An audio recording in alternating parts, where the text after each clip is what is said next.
कहानी तेरी छोड़े न हुई हूँ रानी। कोई न पहोई हाँ, कोई न पहोई हाँ, हमें कहानी दासी छोड़े न हुई हूँ रानी। ये कई कहने लगी, कोई राजा बने हमें क्या है, हमें तो आजीवन दासी ही बन करके रहना है। चाहे राम राजा बन जाए, चाहे भरत राजा बन जाए, लेकिन इतना जरूर है कि मैंने भरत को बचपन से पाला है, इसलिए थोड़ी उस पर रहम आ जाती है।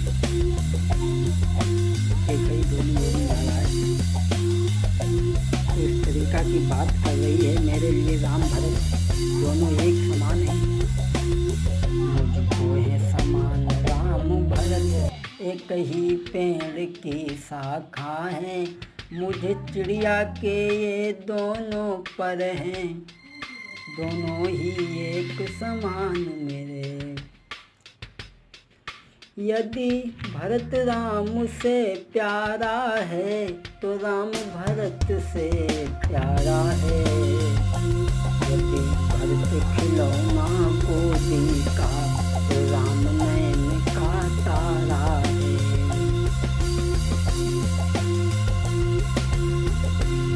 यदि भरत खिलौना गोदी का, राम नैन का तारा है। दोनों ही मुझको प्यारे हैं, दोनों ही मेरी आँखें हैं।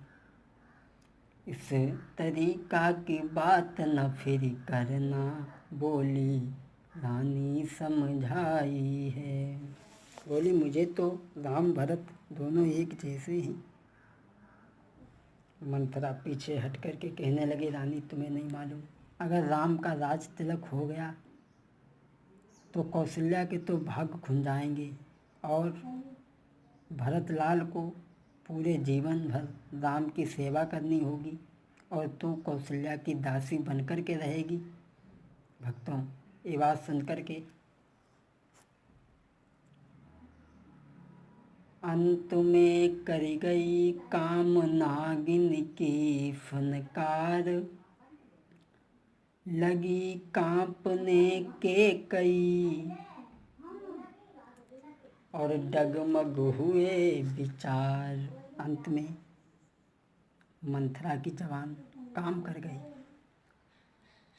और बोली, आली अब मुझे बता कि मैं करूं क्या। भक्तों, इस तरीका से जब दोनों मिल गईं, पलटा खाया समय ने, पलटा खाया समय ने, गई बदल तकदीर। दोनों ऐसे मिल गईं जैसे शर्करा शीर। जैसे दूध में चीनी घोली जाती है, वैसे ही दोनों मिल गईं।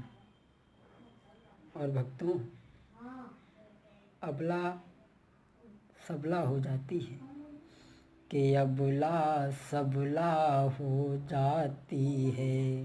कि कई बोली, बहन अब मैं करूं क्या, मुझे बता दे। कि अबला सबला हो जाती है,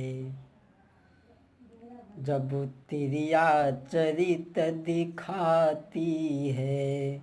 अबला सबला हो जाती है, जब तिरिया चरित दिखाती है। पल में करती है शत्रु मित्र, पल में मित्र शत्रु बनाती है। केकई ने मंथरा आंगन में खड़ी थी, दोनों हाथ में हाथ लेकर के कहने लगी, बहन अब मैंने तुझको जान लिया, तू मेरा भला चाहती है। अब मैंने तुझको पहचान लिया, निश्चय ही कपट भूप में है, उदासी मैंने जान लिया। बोली दासी, अब बता मैं करूं क्या। मंथरा कहने लगी है, रानी, जो तुम्हारे राजा के पास में धरोहर के रूप में वो वरदान दो हैं, उन्हें आज मांग लो। और मांगना जब जब राम की सौगंध वो खा जाएं, तो और तुम्हें वचन दे दें और राजा तुम्हें समझाने की कोशिश करेंगे, समझाने की चेष्टा करेंगे, लेकिन तुम कोई बात नहीं मानना। तुम केवल अपनी जिद पर ही अड़ी रहना और दो ही वरदान मांगना। कौन से? पहला तो राम को राज वनवास 14 साल का, और दूसरा भरतलाल को पहला वरदान मांग लेना, भरत को राजगद्दी, और दूसरा वरदान राम को 14 वर्ष का वनवास। जब 14 वर्ष की वनवास की बात सुनी कैकेयी ने, तो कैकेयी के हृदय में कुछ दया आई। बोली, सखी, वो तो सब ठीक है, लेकिन राम के लिए 14 वर्ष का वनवास न मांगूं तो ज़्यादा ही अच्छा रहेगा। और बोली, राम भी है राजकुमार, कोमल है निरपराधी है। राम भी तो है राजकुमार, कोमल है निरपराधी है। बन को 14 वर्ष बहुत, 2-4 वर्ष ही काफ़ी हैं। बोली, सखी, बन को 14 वर्ष ज़्यादा हैं, 2-4 वर्ष का मांग लूँगी तो ज़्यादा ही ठीक रहेगा। कैकेयी पीछे हट गई और बोली, मैं तुझे समझा रही हूँ, तुम्हारी समझ में कोई बात नहीं आ रही है।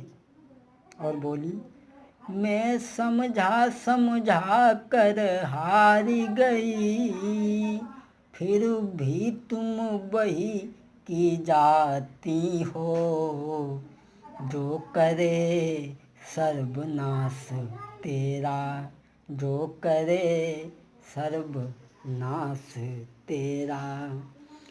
तुम उस पर दया दिखाती हो, जो करे सर्वनाश तेरा। कैकेयी कहने लगी, जो तुम्हारा सर्वनाश करना चाहती है और तुम उस पर दया दिखा रही हो, तुम भरतलाल को गद्दी मांगना और राम को 14 वर्ष का वनवास मांगना, यही मांगना, इसके सिवाय और कुछ मत मांगना। मंथरा तो चली भई उल्टा जादू डारी, कैकेयी इधर कोप भवन में लगी बिछाने जाल। आज कैकेयी सिंहार को बिगाड़ करके कोप भवन में, यानी गुस्सा वाले कमरा में पहुंच गई और वहां जाकर के कर दिए वस्त्र सब तार तार, और लटके मोती जंजाल भय।